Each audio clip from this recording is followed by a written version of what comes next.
Hi Mar, this is Edith and my Chinese name is Lai Zhirong and my student number is S04411039. I am a freshman in NCUE and the title for the video is Purdy Living Beyond Limits. I'm going to begin.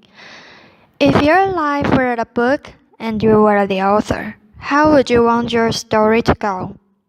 That's the question that changed my life forever. Growing up in the hot Las Vegas desert, all I wanted was to be free. I would daydream about traveling the world, living in a place where it snowed, and I would picture all of the stories that I would go on to tell. At the age of 19, the day after I graduated high school, I moved to a place where it snowed, and I became a massage therapist. With this job, all I needed were my hands and my massage table by my side, and I could go anywhere. For the first time in my life, I felt free, independent, and completely in control of my life. That is, until my life took a detour. I went home from work early one day with what I thought was the flu, and less than 24 hours later, I was in the hospital on life support with less than a 2% chance of living. It wasn't until days later, as I lay in a coma, that the doctors diagnosed me with bacterial meningitis. Advancing preventable blood infection. Over the course of 2.5 months, I lost my spleen, my kidneys, the hearing in my left ear, and both of my legs below the knee.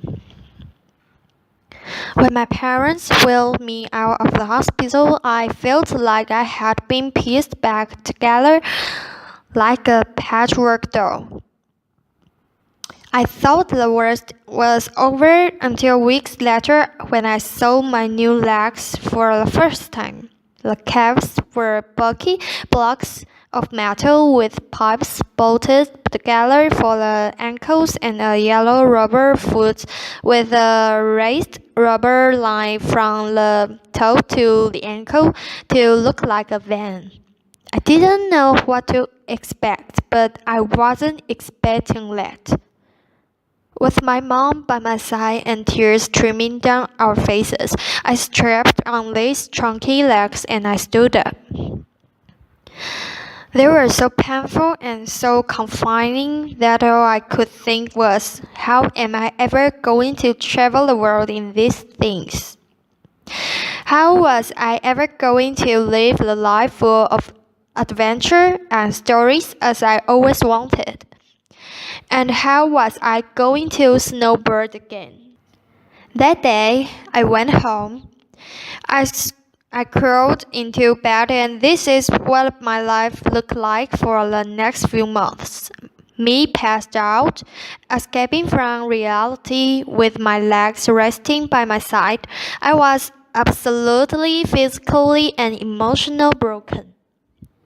But I knew that in order to move forward, I had to let go of the old Amy and learn to embrace the new Amy.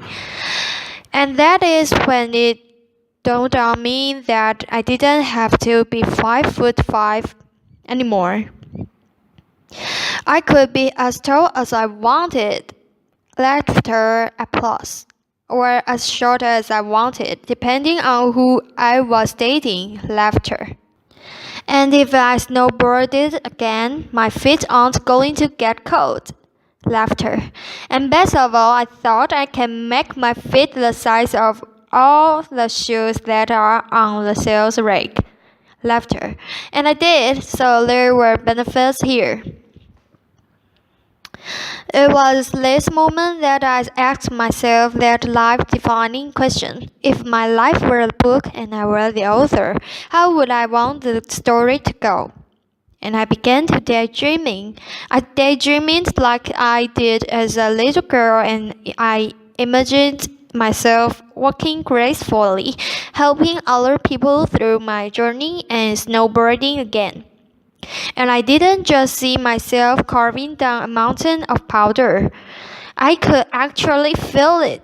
I could feel the wind against my face and the beat of my racing heart as if it were happening in that very moment. And that is when a new chapter in my life began.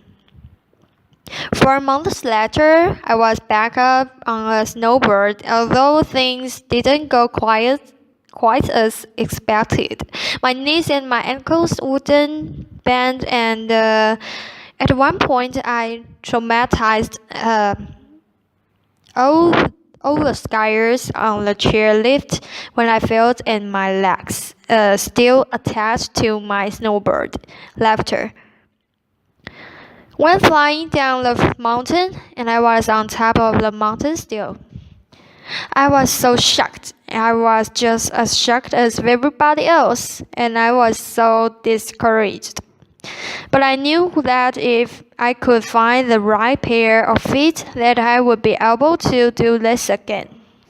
And this is when I learned that our borders and our obstacles can only do two things. One, stop us in our tracks, or two, force us to get creative. I did a year of research, still couldn't figure out what kind of legs to use. Couldn't find any resources that could help me. So I decided to make a pair myself. My leg maker and I put random parts together, and we made a pair of feet that I could snowboard in.